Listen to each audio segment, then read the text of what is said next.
da valsa, da meia-noite, troca de sapatinho, batom, tudo. E eu acho que você vai ser nós, todos os professores, nós somos muito agradecidos a vocês, porque foi vocês que tornaram isso possível. Como nós fizemos no passado, aderir a uma proposta de universidade, não universidade, e compreendendo, né, com muita dificuldade, que para você avaliar um grupo, você não pode avaliar só pelo livro que escreveu, você não pode avaliar só sobre as patentes que ele produziu, você tem que avaliar os professores que ele produziu. Né? Ele teve. Com conhecimento, dizia Alfred North Whitehead, em 1928, quando ele era professor de Harvard, que o conhecimento não se conserva melhor do que o pescado. O hóspede de um peixe, depois do peixe, o peixe rapidamente perece. E para ele se conservar, é preciso que tenha exatamente esse tipo de engajamento conversacional contínuo. Tá? Eu acho que é isso que eu podia falar. O resto é história.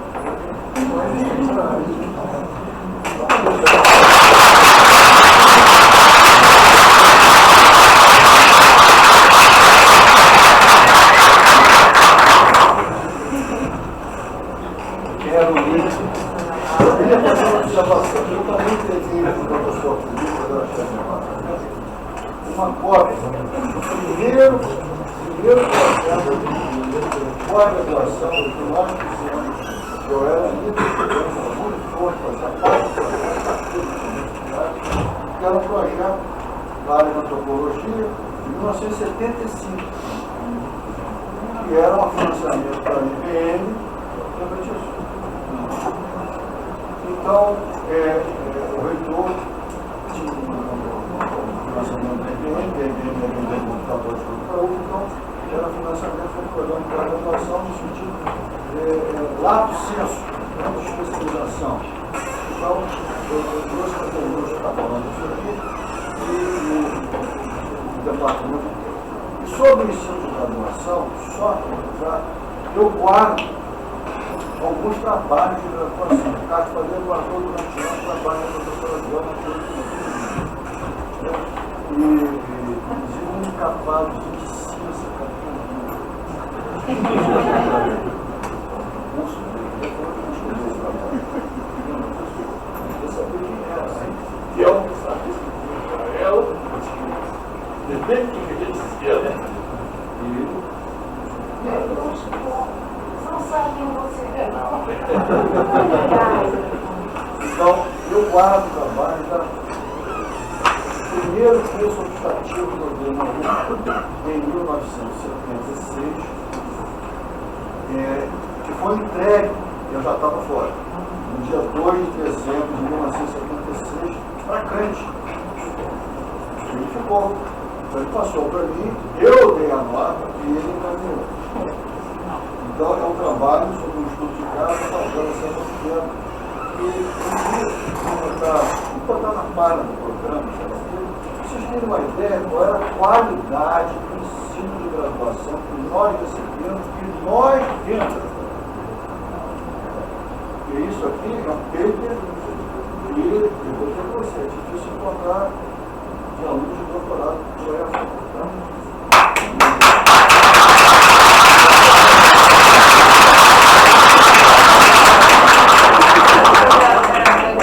Agora eu passo para a professora Bom, antes de mais nada, agradecer pela mesa, dizer o quanto eu sou orgulhosa de estar aqui junto com meus colegas e os colegas de curso de graduação, né? Colegas de mestrado, internacional, muitas outras atividades que nós fizemos aqui. Você falou tanto no Museu Nacional que eu não lembrei, claro. Mas aqui no nosso programa. Eu vou fazer um depoimento baseado mais numa certa cronologia que eu tenho, né, dos acontecimentos que eu vivi vi, participei e atuei. Né? Então, acho que isso vai ser interessante, vai ser um pouco diferente, né, da apresentação. Quer dizer, inicialmente eu faço minhas as palavras dos colegas que me antecederam sobre o afeto, né, em relação ao programa, e aos colegas que não estão mais entre nós e que participaram dessa aventura toda que é o DPGA. Só para dar um depoimento rápido, a Simone, no momento que ela se foi, nós estávamos trabalhando juntas, né? Quer dizer, nós estávamos fazendo parte de uma banca de procurados, de seleção de procurados, então nós estávamos muito juntos naqueles últimos dias da vida dela. E realmente, para nós foi um choque, né? Porque dias que ela faleceu, na madrugada que ela faleceu, ela no dia seguinte faria as entrevistas da seleção de doutorados. Você imagina quando nós chegamos aqui, o Edilson estava em Brancos, né? E sabendo do falecimento dela, foi realmente uma perda para nós muito grande. E realmente a gente ficou assim, bastante. Foi assim, um momento bastante dramático, né? Eu estou repetindo a fala da Guilherme, que se referiu, né, a nossa querida colega, e ela estava numa fase muito feliz. Ela estava terminando a preparação do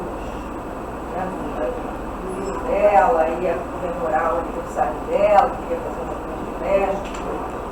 Mas, enfim, seguindo a cronologia, eu creio que uma coisa que vocês foram comentar aqui antes é que o departamento, inicialmente nós tínhamos o departamento de ciências sociais, o próprio Mel serviu a ele, né, aqui na UF. Mas num determinado momento, na década de 80, esse departamento implode. A gente sempre viveu entre tapas e beijos, né? A gente teve que admitir isso, né? E tivemos um grande conflito, que a gente pode conversar sobre isso, né?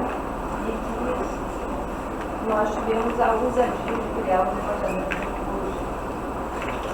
Foi esse um momento muito importante para a nossa largada inicial, né? A gente, vamos fazer o departamento de tecnologia. E partimos para criar o departamento de tecnologia, acho que foi o primeiro departamento de tecnologia, já na década de 80. Né? Bom, a partir daí, eu creio, né, acredito, pelas minhas percepções, que nós começamos a sentir, embora nós continuássemos a participar do curso de ciências sociais, nós começamos a ter a impressão que tínhamos uma massa crítica, até por tudo que o Mel acabou de falar, das nossas relações, das nossas tradições, das nossas, enfim, relações para fora e para dentro, né? Nós começamos a ter a impressão de que nós tínhamos uma massa crítica importante, interessante, né? Que ela tinha essa tradição nacional de sermos alunos que têm fome e tudo mais, termos sido alunos que fomos, né? E também estávamos ali atuando num departamento novo, que tinha sido criado, mesmo que numa situação de conflito, não importa. Então nós tínhamos condições de pensar adiante. Acho que o Kant foi a pessoa que vislumbrou isso com mais certeza de nós, né? Começou a visualizar isso, tanto é que nós começamos a ter uma atividade na DUF, né? Eu me lembro da gente participando da DUF, falando sobre a carreira do magistério, uma daquelas greves que nós tivemos no evento e tudo mais. E vira e mexe, a gente falava um pouco sobre essa ideia de mais à frente a gente fazer uma pós-graduação. Né? E eu acho também, aí pode ser uma impressão que os colegas podem até contestar ou não, que a ideia de fazer uma pós-graduação do mesmo modo que se apresentava a pós-graduação do Museu Nacional não ia dar certo. Né? Eu acho que tinha que haver algum elemento né? Um tanto quanto diferente. Não iam aprovar. Exatamente, não ia aprovar, e aí a gente tinha que procurar uma forma de um atalho, né, que pudesse facilitar uma proposta diferenciada, né, que a longo prazo pudesse desenvolver uma trajetória distinta, criar a nossa distintividade. Né? Eu acho que isso se deu na medida em que a ciência política também se separou da sociologia, né, do departamento de ciências sociais, do departamento top, e nós começamos a ter algumas conversas, colegas da ciência política, que também tínhamos nossos colegas de graduação, e quem sabe, talvez, a gente não pudesse pensar numa articulação de fazer uma pós-graduação pública. Né? Então, eu acho interessante pensar que essa primeira versão do programa, junto com a experiência política, embora não tenha dado certo, e eu acho que no momento certo nós soubemos nos separar deles muito bem, né, com segurança e tudo mais, eu acho que teve também um olhar estratégico, né, tanto do Kant como de outros colegas que participaram também da discussão, né, do lado de lá e do lado de cá, do lado de lá do departamento de ciência política. Talvez a gente pudesse fazer um programa, né, bolar um programa com características interdisciplinares, né, mas que também mantivesse a disciplinaridade. Esse era o desafio, né, você manter a disciplinaridade, porém com a combinação possível de interdisciplinaridade. Então, esse critério que é criado, ele é criado com essas características. E isso criou uma diferença que facilitou, no final das contas, apesar de todos os problemas que tivemos, os nossos colegas que enfrentavam o nosso problema, mas criou condições de ser aprovado no final das contas. Ele era diferente, não ia competir diretamente com os programas já existentes e consolidados, especialmente no nível nacional no Rio de Janeiro.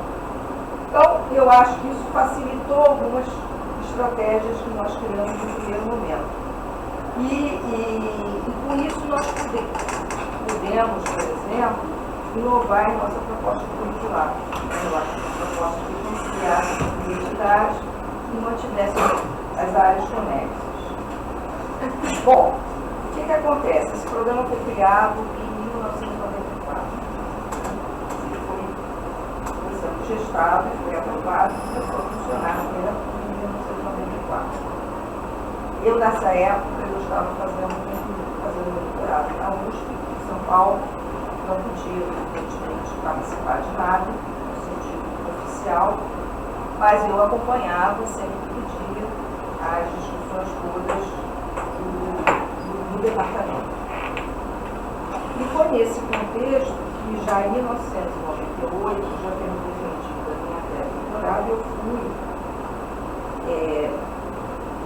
consultada sobre a possibilidade de assumir a subcoordenação do então programa, concomitantemente a coordenação do mestrado de antropologia, juntamente com o professor Aílio de Abreu Silva.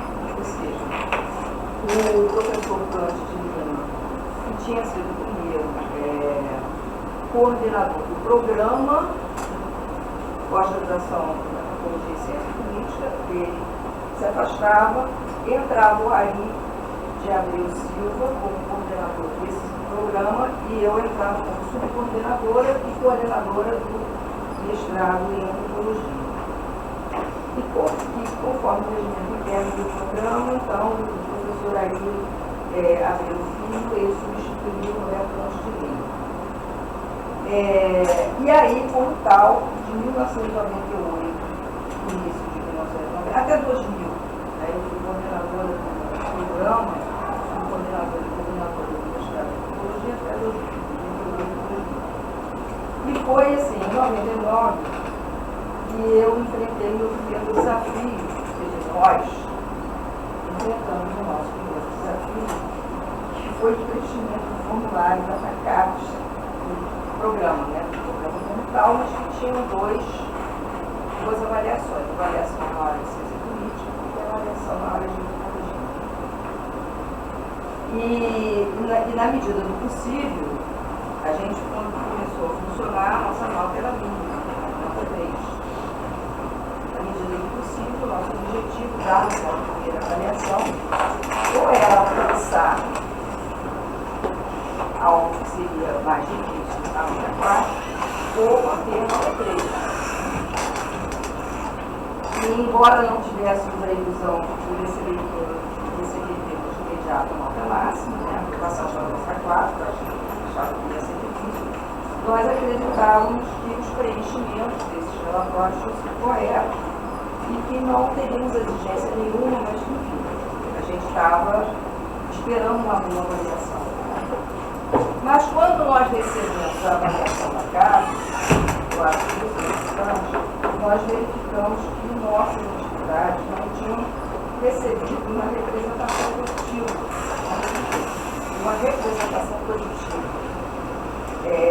E elas não tinham sido,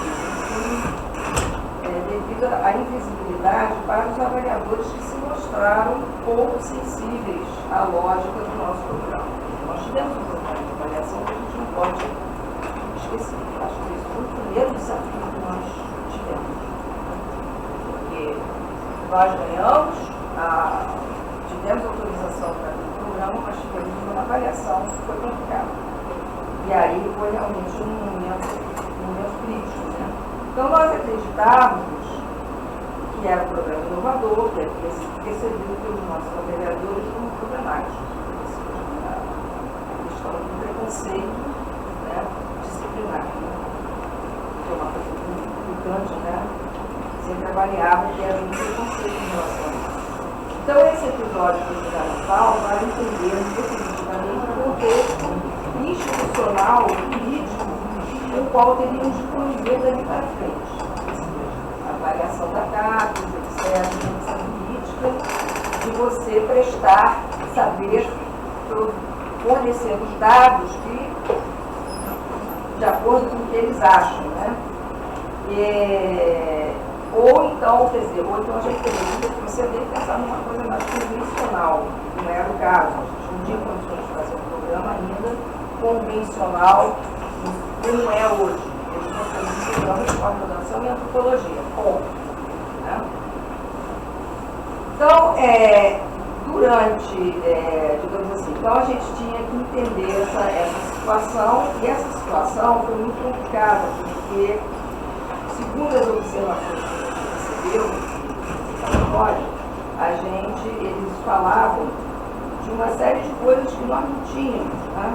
Que nós não tínhamos sala disso, que nós não tínhamos sala daquilo, que nós não tínhamos a biblioteca, que nós não tínhamos, ou seja, tudo nós tínhamos, mas de uma certa maneira nós, por alguma razão, não conseguimos fazer com que eles lessem essa realidade, né? Então, o que aconteceu? Nós tivemos um impasse que nós tivemos que resolver, como é que a gente poderia responder a isso, né, sem que isso levasse a uma situação pior, né, do que a gente estava. Então, acho que o Kant, nessa hora, é o momento, né, da gente ter a participação dele, né, nessas situações complicadas. Nós, evidentemente, fizemos algumas reuniões, mas o que ficou, digamos assim, ficou acertado é que nós tínhamos que acatar a avaliação, mas propor uma contrapartida, ou seja, nós gostaríamos de receber uma visita técnica. Lembra disso? Porque a gente achava que os nossos colegas, os avaliadores, não tinham entendido ainda a proposta do programa. Ora, se ele tinha sido aprovado anteriormente pela CAPES, ele tinha que ser avaliado de acordo com o formato pelo qual ele foi aprovado. Então, nós solicitávamos, naquele momento, que a CAPES enviasse uma visita técnica para fazer uma visita presencial ao programa. Porque, evidentemente, que nós tínhamos sala, estávamos chegados a esse campus, que era o campus novo, nosso prédio, naquela época era o prédio novo. Evidentemente que nós tínhamos biblioteca, não tínhamos talvez uma biblioteca da Comissão Nacional, mas nós tínhamos uma biblioteca. E aí segue-se uma discussão muito interessante, que eu acho que nesse momento, acho que a gente soube, né, fazer a coisa certa, né, porque eu fui à biblioteca, eu trabalhava na biblioteca. Não é possível que os nossos livros não estejam lá, porque haviam sido comprados livros. Os livros, vocês sabiam muito bem que essa biblioteca de Aguatá, ela ficava nas mãos da Corporação de História, eles eram donos daquela biblioteca, né, a parte, e nós tínhamos sim comprado livros, nós tínhamos recebido livros, inclusive a Lívia também tinha recebido uma verba da IBM, não sei o que lá, ela comprou uns livros que também passou logo também no programa. E aí, onde que estão esses livros? Aí eu falei, Galvão, vai lá na biblioteca, você dá uma olhada, porque esses livros têm que estar. E aí, o que acontece? Né? Eu chego na biblioteca, começo a dar um passeio pela biblioteca, peço lá a licença funcionária, e aí eles falam assim, olha, tem uns livros ali que ainda não foram indexados. Pode ser que seja um livro de vocês, não temos tempo ainda de indexar. Agora tem outros que estão ali, naquelas estantes ali. Só que era tudo estante de história. Que estava tudo indexado de acordo com a história, não com a antropologia. Por exemplo, vamos dar um exemplo, Sérgio Buarque de Holanda, interpretação Raízes do Brasil. Claro, estava assim, historiador, escritor, ensaísta, ou seja, estava na estante de história. E vários outros livros nossos, inclusive nós devemos comprar, estruturas, nas estantes de história. Ilhas de História. Antônio Cândido, também, em letras. Antônio Cândido estava em letras, até porque ele era também, notoriamente, um crítico literário. Mas, enfim. Então, essa coisa toda, eu falei para o Cândido, olha, existe um problema de classificação. O que é isso lá? Eu me lembro do Cascaria, que ele sempre falava para nós. Que nós sempre, antropólogos, sempre estão às voltas com problemas de classificação, sistemas classificatórios. Você olha, Cascaria, sistemas classificatórios, os nossos colegas historiadores, eles estão usando o sistema classificatório deles para sumirem os nossos livros, fazer os livros ficarem invisíveis e, evidentemente, sei lá porque a gente não está encontrando alunos, não está encontrando livros, professores. Aí a gente começou com isso, aqui um TDT com a área de História. Naquela época, acho que era aquela professora mulher das áreas, bem, que era a responsável, né, pela tal, a gente começou a falar, olha, nós temos que organizar isso direito, até porque nós vamos fazer uma visita técnica e nós temos que ter da visibilidade desses livros. Esses livros, tudo bem, vamos compartilhar, é ciências humanas, não tem problema nenhum, história, antropologia, estão juntos, ok. Mas esses livros foram comprados com nossa verba, nossos verbos, né? E eles precisam aparecer, eles precisam, sabe? A gente colocou, está aqui, temos sim, não temos o que eles cobraram da gente, o fato de nós não termos uma sala, uma biblioteca à parte, né? Com os livros de antropologia. Nós não tínhamos todos o acervo disponível, estava no biblioteca do Banco do Aguatá. Pois é, mas aí é o então a gente pediu que eles viessem aqui para eles verem, olha só, nós temos uma grande biblioteca no nosso campus, inclusive um prédio premiado, né, enorme, e os livros estão lá. Se vocês quiserem conferir os livros, venham aqui, que os livros podem não estar muito bem organizados, mas os livros estão aqui. Então, acho que isso foi uma situação interessante, que vale a pena, né, a gente mencionar, porque como que essas questões pegam as avaliações, né? É tanto preenchimento do Lattes, que a gente chama, né, como na avaliação do programa, se isso cumpre. De qualquer maneira, seja por favor, nós conseguimos que houvesse a visita técnica, tá? Então, eles indicaram os professores que visitaram o programa, né? Eu não sei se você se recorda dos professores que vieram, mas enfim, tinha colegas da Universidade Federal do Rio Grande do Sul, a Cornélia Eckert, não sei se tinha mais gente, mas enfim, esses dois professores eu me lembro, e nós ficamos ali foi a primeira avaliação que nós fizemos. 98, não, 94 é quando. Que nós fizemos aqui, ficamos com eles assim o dia inteiro, só lá em cima, discutimos o programa, tudo mais, depois levamos eles à biblioteca, eles viram os livros lá, pegamos lá, pedimos a funcionária que mostrasse, foi o dia inteiro. Levamos para almoçar, provavelmente no Mário, aquelas coisas. Então, Laura, oi. eu queria pedir.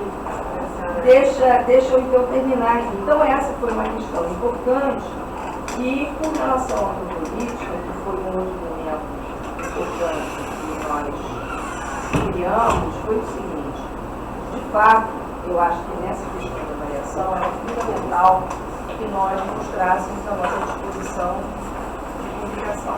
Primeiro, através de uma coleção que foi sendo criada, em determinado momento, no nosso clássico. Em segundo lugar, com a criação de um periódico. Com relação à questão da política, na época nós tivemos a formação do primeiro número que foi feito por mim, pela Lívia, pelo Zaino, né, e pelo José Dumont. Foram os 4 que organizaram aquele primeiro livro. José Augusto Dumont. Aposentado da Universidade de Brasília, como nosso professor, um nome importante na área da discussão sobre o ambiente, política, Exatamente. Isso tem a ver com as duas últimas coisas que eu quero falar. falar. Foi estudar no MIT. O Zaire foi estudar no MIT. A família de alunos da UF. Irmão da Angelina Chebab, já falei dela, então a gente fez o seguinte: nós tomamos uma iniciativa nossa, desse grupo que escreveu essa revista, se reuniu para fazer esse volume. Tá? No caso, nós tínhamos um colega que tinha sido nosso colega de estudo, que é o Tema, que era casado com uma amiga nossa também, a UF, dos tempos, né? 70, e ele era o braço direito, assessor direto do dono do Bandeirinha. Vou esclarecer esse assunto de antropolítica, que eu acho que é interessante. Ele era Ademar Padrão, Dema. Então ele era o assessor direto do José Eduardo de Andrade Vieira. Ademar Padrão, eu estava na carteira do Prêmio Rural do Paraná. Fazia teatro, aqueles teatros entravam nas plantações e faziam aquele teatro em cima do caminhão e saía. Ele ganhou o primeiro lugar no teatro do DCE, do Decoro São Paulo, uma peça que prometeu acorrentado, um grande concurso, e o dele, por exemplo, que era promovido pelo Pascoal Carlos Magno. Pascoal Carlos Magno. Pascoal Carlos Magno. Esse era Ademar Padrão, era um aluno de história. Ele era só um gerente, não sei se está dizendo isso. Ele era só um gerente do Bandeirinha. Não, eu falei meu gerente. Não, eu sei, qualquer coisa, lá no Bandeirinha. Ele era o nosso colega, realmente, militante, amigo de nossa colega, amiga Marisa, que também era atriz de teatro, que trabalhava, etc. Então, naquela época, ele estava nesta posição de assessor direto do José Eduardo Andrade Vieira, e falando com ele, discutindo com ele a Marisa, eu falei: olha, nós estamos precisando de um patrocínio. O Bandeirinhos não pode, falei de brincadeira, do Bandeirinhos não pode financiar a nossa revista. Aí ele falou assim: sim, eu não posso te dar dinheiro, mas eu posso pagar as despesas da revista. Eu sei, então tá. Aí ele disse: sério, faz o seguinte, vocês me mandam nós temos uma baita de uma gráfica, o Valdirino tinha uma baita de uma gráfica produtiva, e eu faço tudo. Aí, bom, aí a gente partiu. A gente dividiu as despesas da revisão dos artigos, né? E meu irmão, que tinha aquele tal vigor, depois fez até o negócio lá do programa da RDA, que a gente fez aqui, né, em 1994, eu falei, Camila, por favor, faz a nossa diagramação, né, profissional, editoração, que eu vou mandar isso aqui para Curitiba para imprimir aqui. Bom, foi feito dessa forma. Aí um belo dia, eu estava em casa, né, telefone à noite, toca Simone aos berros. Laura, o que aconteceu? Tu está chegando um caminhão aqui com um monte de pacote de revista. O que eu faço com isso? É para mandar para sua casa? Eu falei assim, não, Simone, isso é antropolítica 1. Chegou chegando, chegou. Aí você, por favor, porque chegou à noite, acho que ela estava como subdiretora. Não, porque isso faz parte desse modo de vida, né, do Chifre, né? Acho que ela estava como subdiretora do Chifre. Tá? O que eu faço com isso? Eu já estava indo para casa. Eu digo a Simone, eu assim, bom, Simone, não dá para eu ir aí agora, mas se fosse você, pedia para colocar numa sala, porque a gente vai. Era 1.500 exemplares. Quanto? 1.500 exemplares. Pois é, eram 1.500 exemplares. Então, ela assim, Simone, pelo amor de Deus, recebe, porque isso veio lá de Curitiba. Estou mandando isso lá de Curitiba. Aí ela recebeu, colocou numa sala, né? Enfim, primeiro número. Mas a partir do segundo número, isso que eu quero falar, que é muito importante, evidentemente que a partir do segundo número, os dois morreram. Então, dela, a partir do segundo número, evidentemente que aí o departamento colegiado já institucionalizou mais esse processo. Foi quando a Delma, você fez parte, passou a fazer parte da comissão editorial. Não sei mais quem fez, né?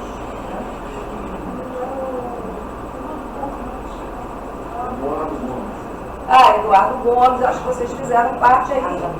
Ficou por algum tempo, até porque a revista era semestral, né? E tudo mais.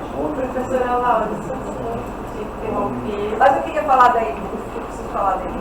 O papel do programa é porque. Mas 5 minutos. A marginal do programa. A gente ainda vai para outra.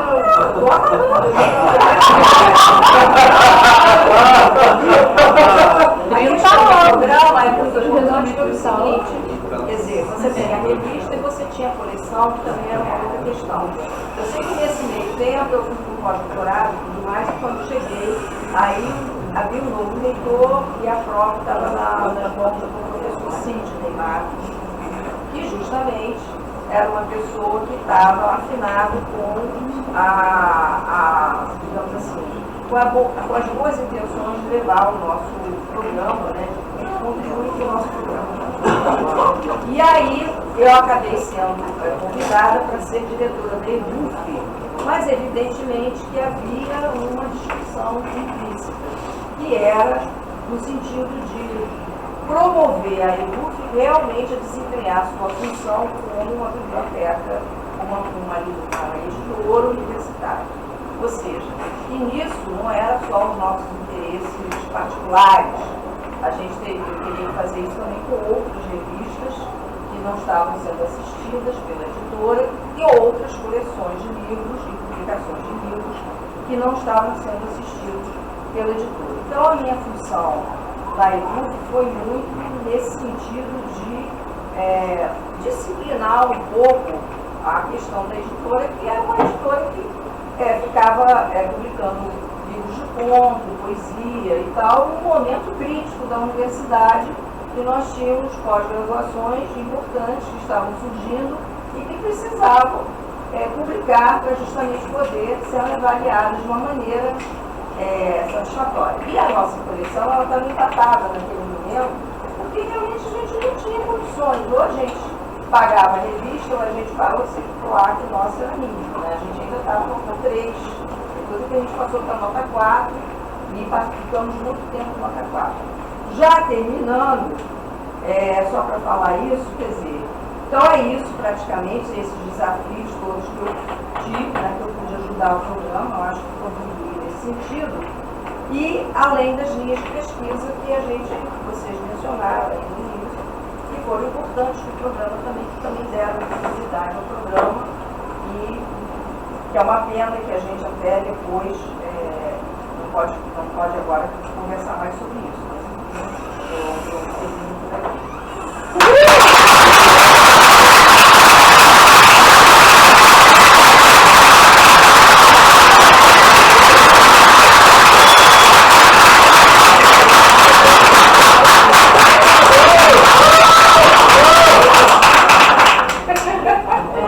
Eu quero agradecer em nome dos alunos, dizer que nós somos muito gratos por vocês terem iniciado esse projeto, que não foi fácil, mas que até hoje gera frutos e nós nos abriu caminhos. Agradecer pelos professores exemplares que são, pesquisadores. Dizer que nós sentimos muito orgulho, a conversa foi muito boa, é muito interessante, é muito gratificante escutar mais sobre a história, mas com o tempo escasso, a gente precisa, a gente vai para o bloco P, a gente vai assistir a Orquestra da Grota.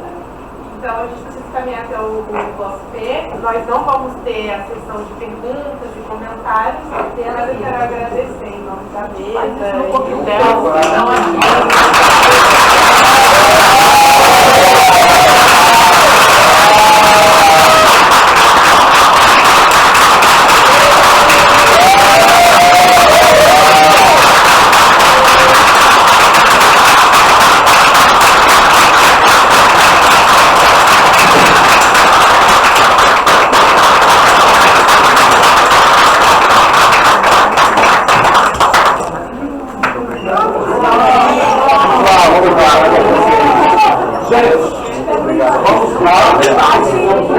É uma orquestra. Uma surpresa. Direito às valsas da meia-noite, troca de sapatinho, batom, tudo. E eu acho que você vai ser nós, todos os professores, nós vamos agradecer a vocês, porque vocês que tornaram isso possível, como nós fizemos no passado, aderindo a uma proposta de universidade, não universidade,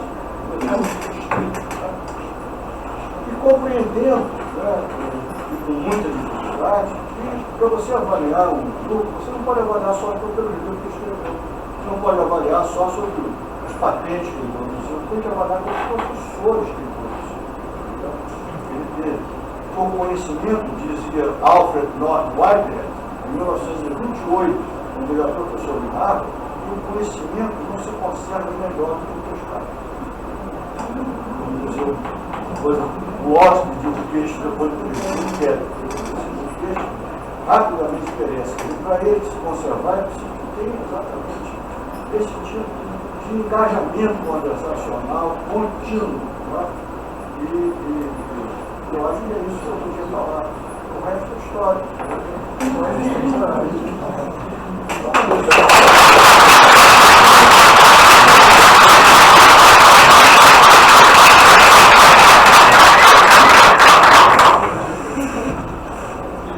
Quero ir. Eu queria fazer uma observação. Eu também peguei o professor uma cópia. Primeiro projeto de pós-graduação que nós fizemos, eu era muito forte que era um projeto da área de antropologia de 1975, que era um financiamento para a IBM, então, o reitor tinha um financiamento da IBM, da computador de computador, então, era financiamento do programa de graduação no sentido lato sensu, de especialização. Então, eu trouxe para o que está falando isso aqui e o departamento. E sobre o ensino de graduação, só para eu guardo alguns trabalhos de graduação. O Cássio Fadeiro guardou durante anos trabalho da professora Joana e um cavadozinho de cinza.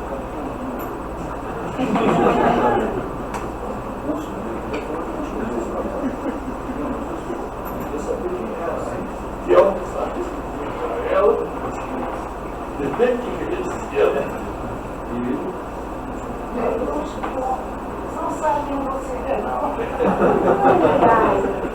Então, eu guardo o trabalho da primeiro curso optativo que eu dei em 1976,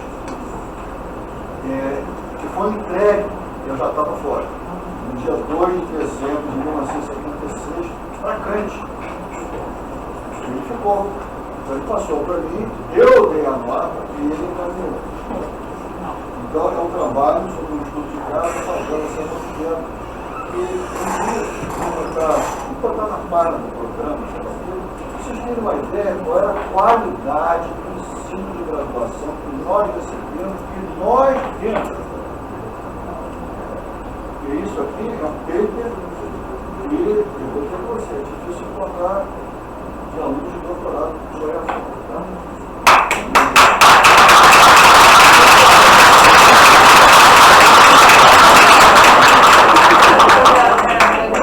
Agora eu passo para a professora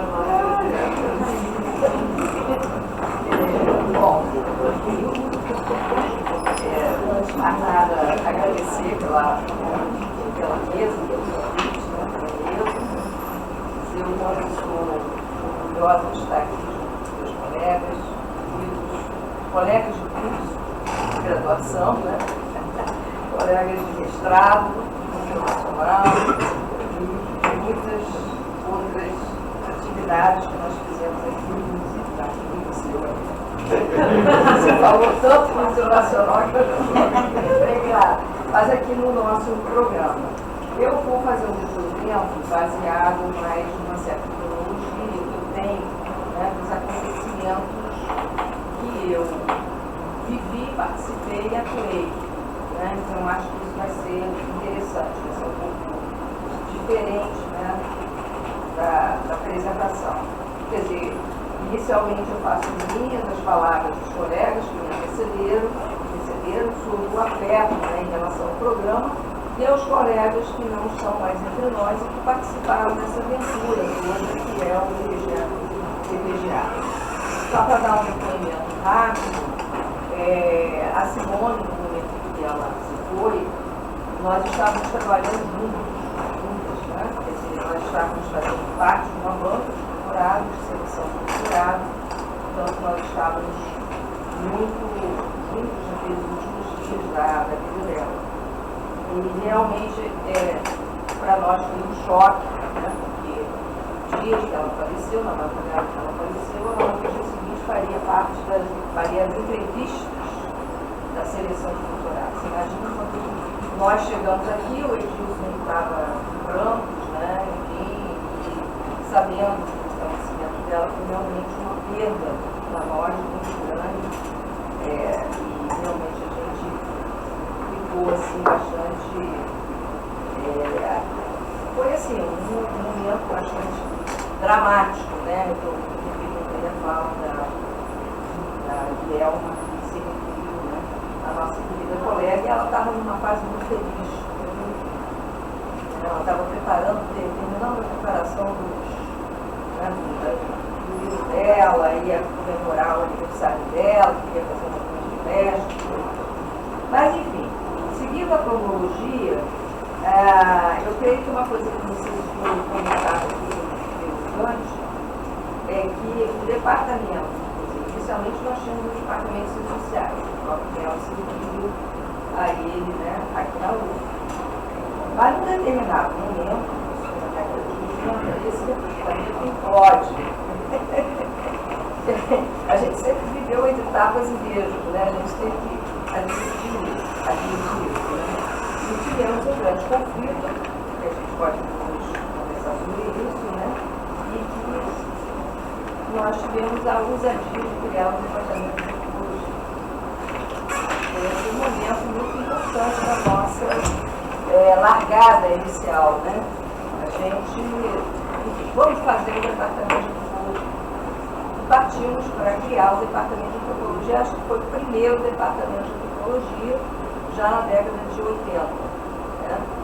Bom, a partir daí, eu creio, né, acredito, pelas minhas percepções, que nós começamos a sentir, embora nós continuássemos a participar do curso de Ciências Sociais, nós começamos a ter a impressão que tínhamos uma massa crítica, até por tudo que o Melo acabou de falar, das nossas relações, das nossas tradições, das nossas, enfim, relações para fora e para dentro, né?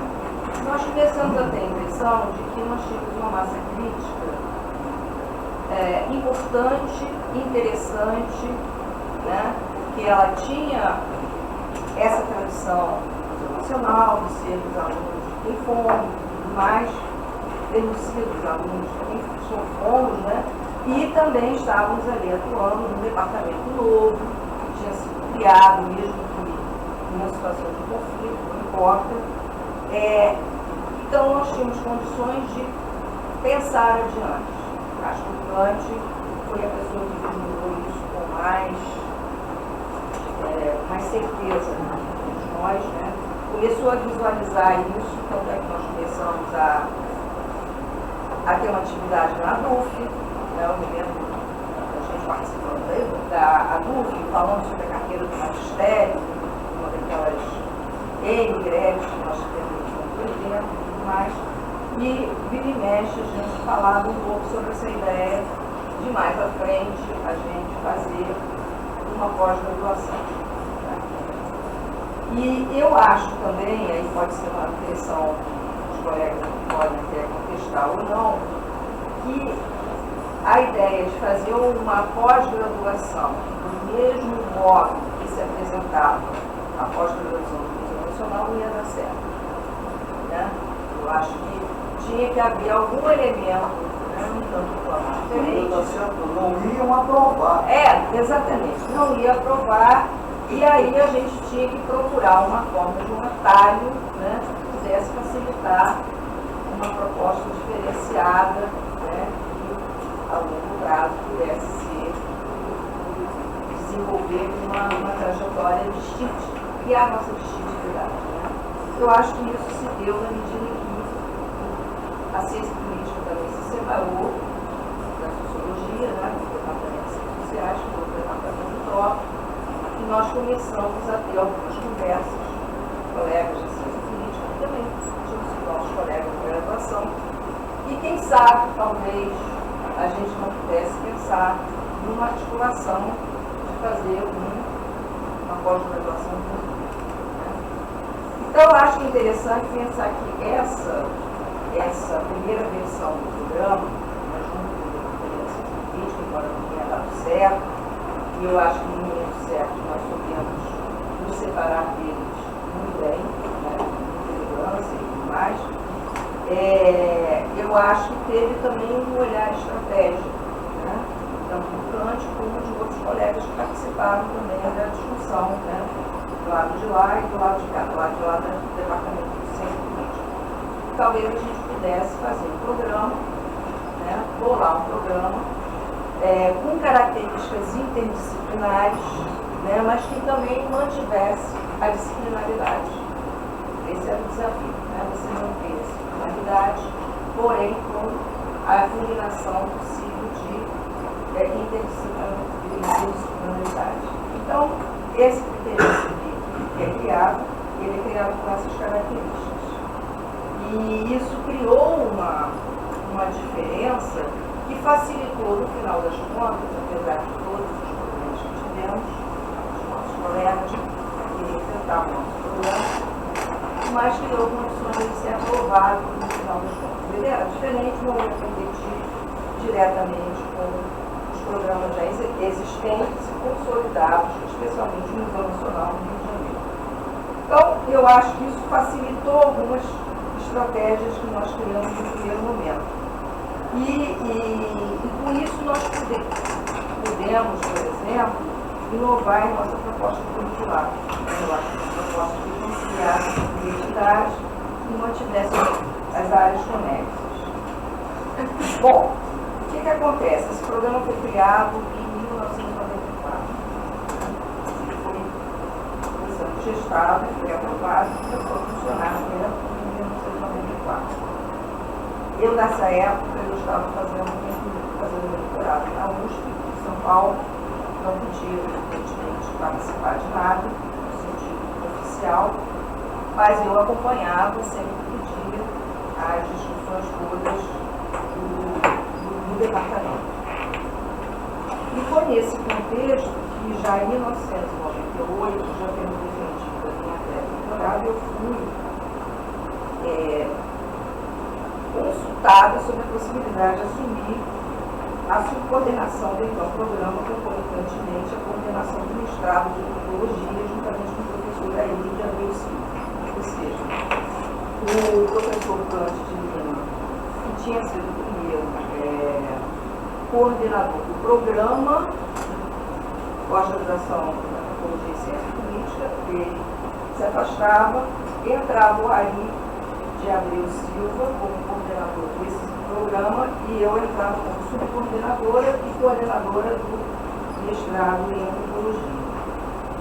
E conforme o regimento interno do programa, então, o professor Aílio Abreu Filho, ele substituiu o Roberto Cante de Lima.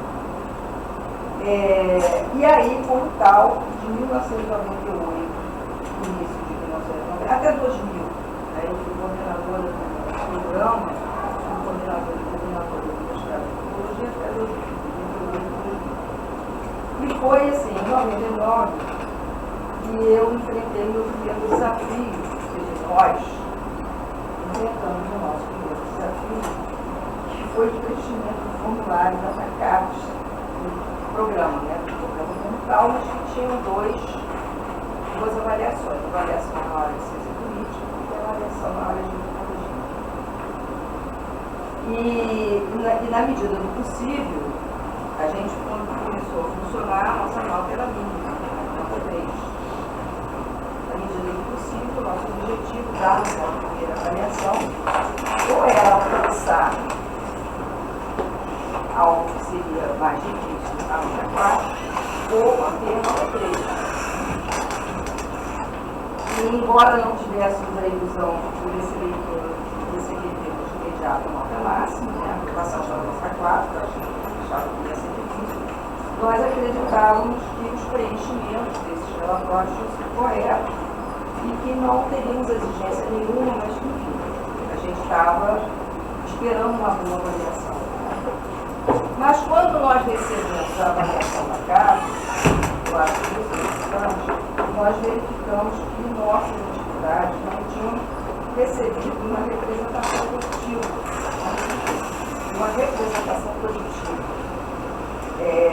E elas não tinham sido, devido à invisibilidade, para os avaliadores que se mostraram pouco sensíveis à lógica do nosso programa.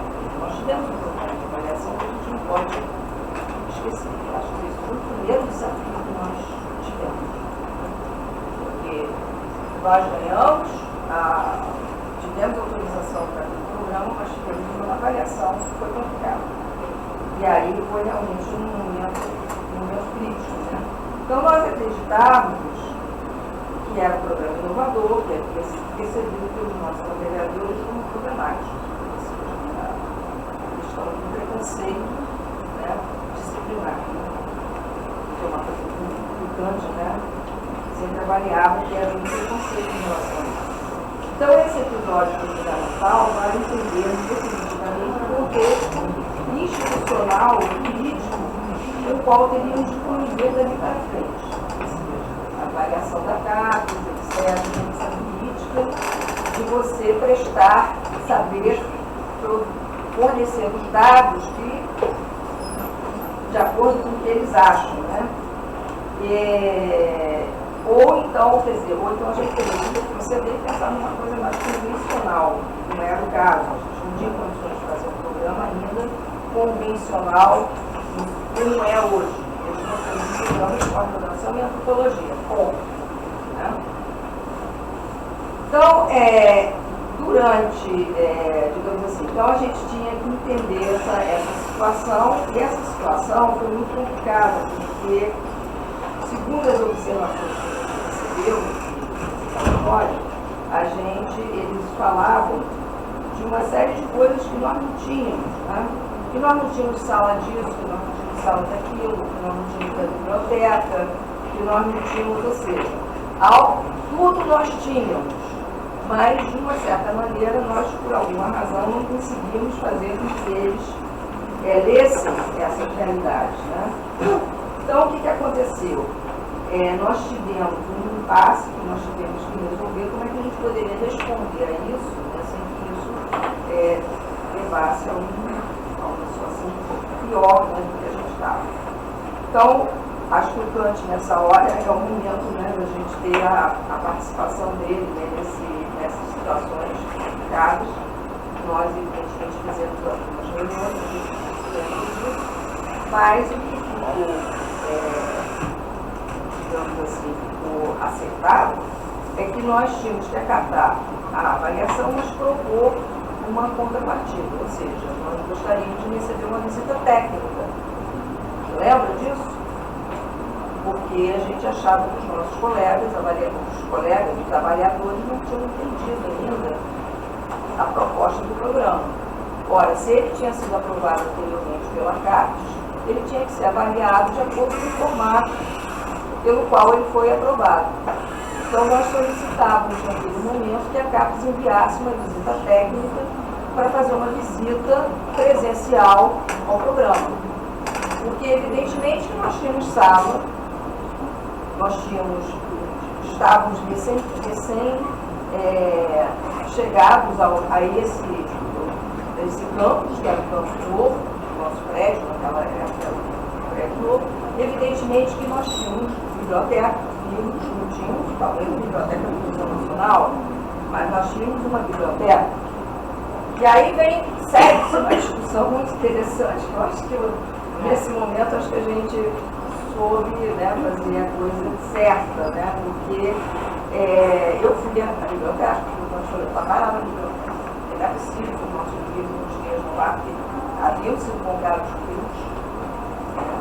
Os livros, vocês sabiam muito bem que essa biblioteca que vai guardar, ela ficava nas mãos da Pós-Graduação de História, eles eram donos daquela biblioteca, né, a parte, e nós tínhamos sim comprado livros, nós tínhamos recebido livros, inclusive a Liga também tinha recebido uma verba da IBM, não sei o que lá, ela comprou uns livros que também passou logo também no programa. E aí, onde que estão esses livros?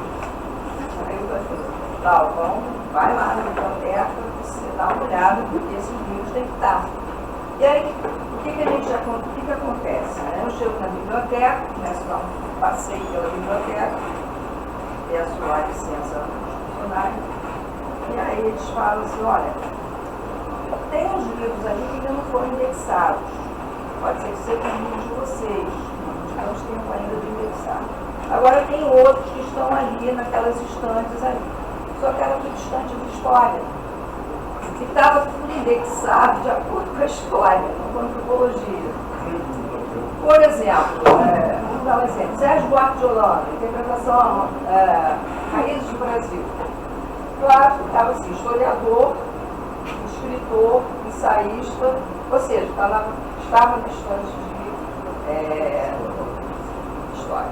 E vários outros livros nossos, inclusive, nós devemos comprar todos nas estantes de história. Ilhas de História.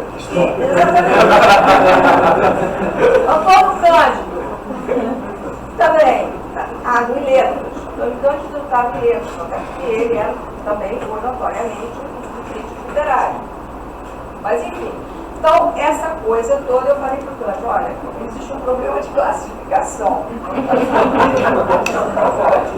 O que é isso lá? Eu me lembro do Cascaria, que ele sempre falava para nós, né, que nós sempre, antropólogos, sempre estão às voltas com problemas de classificação, problemas classificatórios. Você olha, Castro Faria. Sistemas classificatórios. Os nossos colegas historiadores, eles estão usando o sistema classificatório deles para sumirem os nossos livros, fazer os livros ficarem invisíveis e, evidentemente, sei lá porque a gente não está encontrando alunos, não está encontrando os livros, professores. Aí a gente começou com isso, aqui um TDT com a área de História.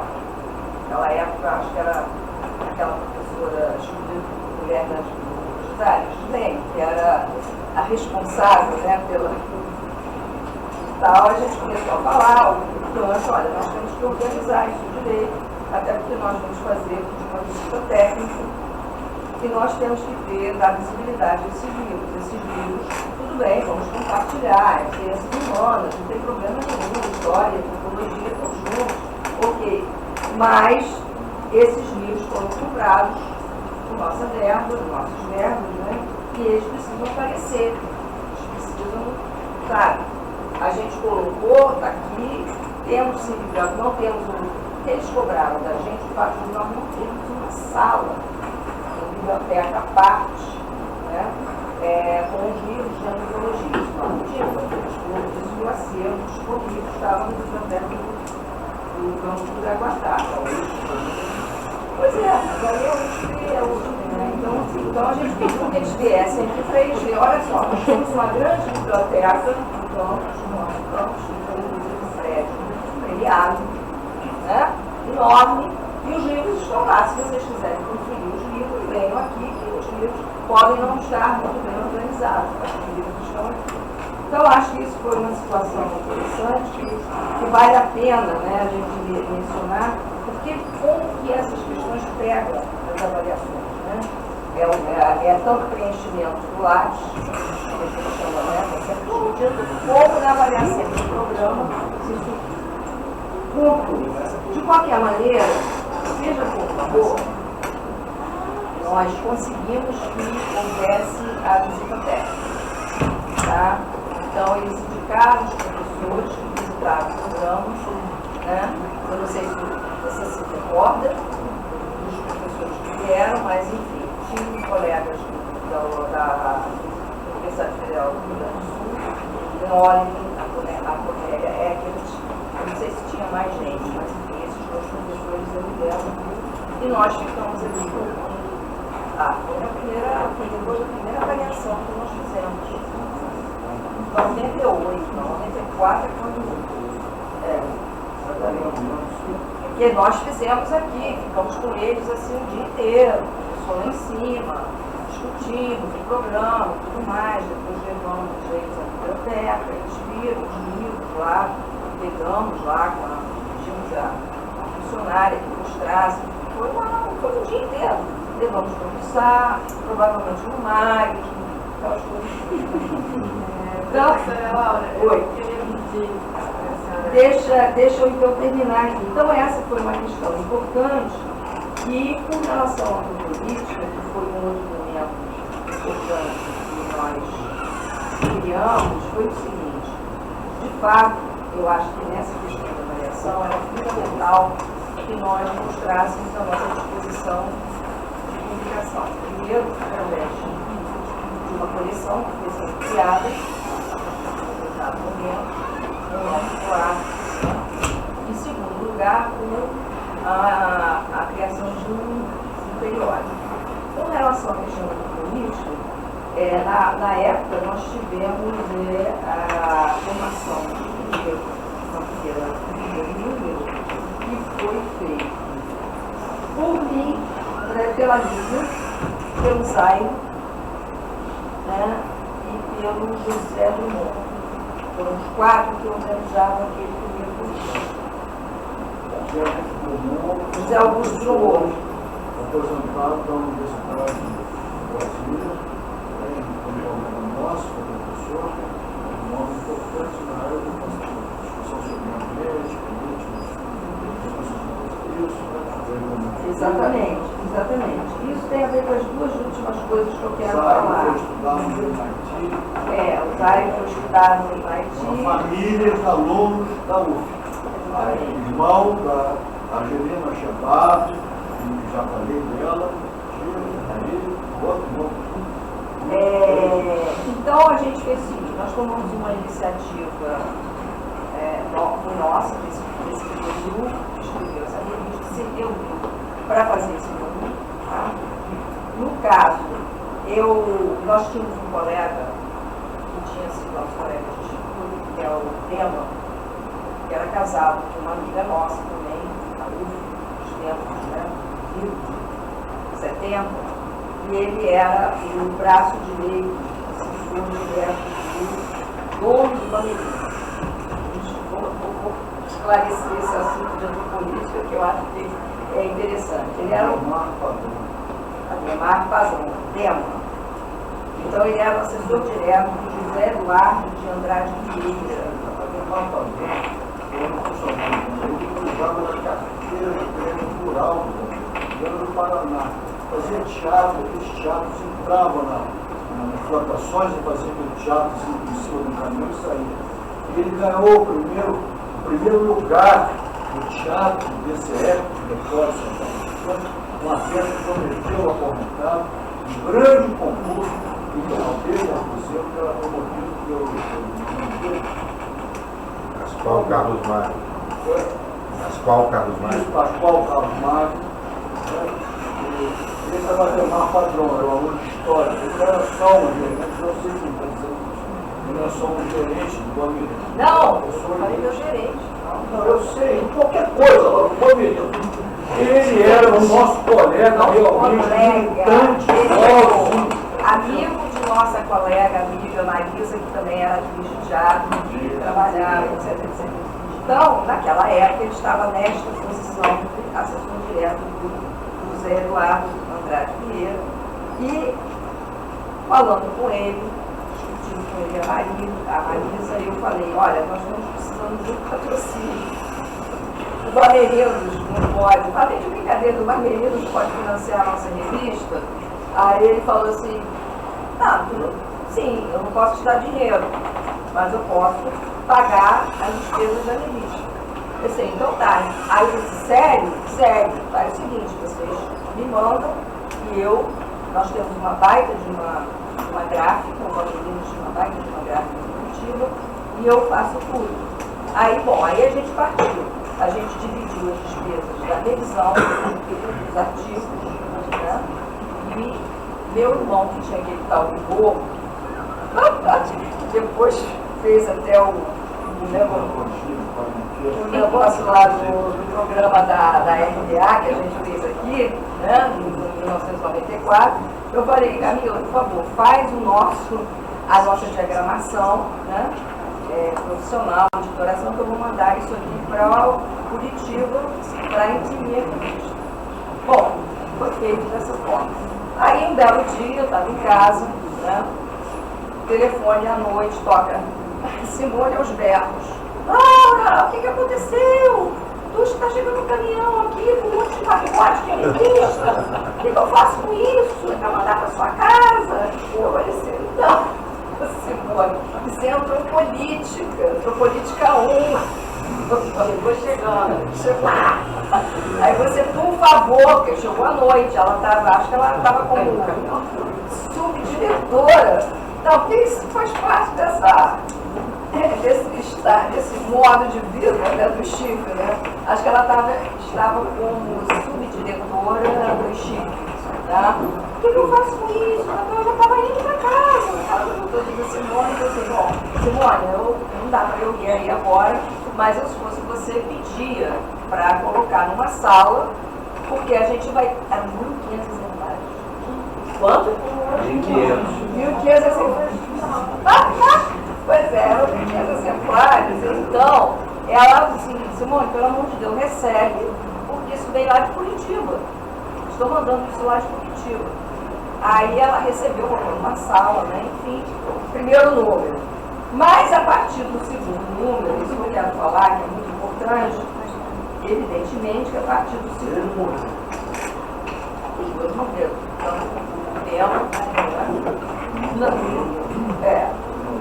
a partir do segundo número, evidentemente, que aí o departamento colegiado já institucionalizou formalizou mais esse processo. Foi quando a Delma, você fez parte, passou a fazer parte da comissão editorial. Não sei mais quem fez. Né?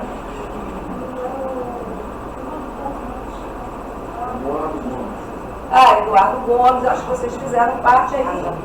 Ficou por algum tempo, até porque a revista era semestral, né, e tudo mais. Professora Laura, se eu interromper. Mas eu queria falar da Elif, eu preciso falar da Elif. O papel da Elif no programa é porque... Mais 5 minutos. A região do programa... A gente ainda vai para outro...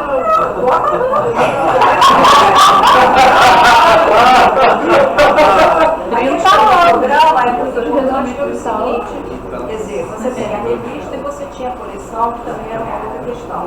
Eu sei que nesse meio tempo eu fui para o pós-doutorado e tudo mais, e quando cheguei, aí havia um novo leitor e a prova estava na mão do professor Sidney Marcos, que justamente era uma pessoa que estava afinada com digamos assim, com as boas intenções de levar o nosso programa, né, contribuir para o nosso programa. E aí eu acabei sendo convidada para ser diretora da EDUF, mas evidentemente que havia uma discussão implícita, que era no sentido de promover a EDUF realmente a desempenhar sua função como uma biblioteca, uma editora universitária. Ou seja, que nisso não era só os nossos interesses particulares. A gente teria que fazer isso também com outras revistas que não estavam sendo assistidas pela editora e outras coleções de livros e publicações de livros que não estavam sendo assistidos pela editora. Então a minha função da EDUF foi muito nesse sentido de disciplinar um pouco a questão da editora, que era uma editora que ficava publicando livros de conto, poesia e tal, num momento crítico da universidade, que nós tínhamos pós-graduações importantes que estavam surgindo e que precisavam publicar para justamente poder ser avaliadas de uma maneira satisfatória. E a nossa coleção estava empatada naquele momento, porque realmente a gente não tinha condições. Ou a gente pagava a revista, ou a gente parou de circular que o nosso era mínimo, né? A gente ainda estava com 3, depois que a gente passou para a nota 4 e ficamos muito tempo na nota 4. Já terminando, só para falar isso, quer dizer, então é isso praticamente, esses desafios todos que eu tive, né, que eu pude ajudar o programa, eu acho que contribuí nesse sentido, e além das linhas de pesquisa que vocês mencionaram aí no início, que foram importantes para o programa também, que também deram visibilidade ao programa, e que é uma pena que a gente até depois não pode agora conversar mais sobre isso, mas eu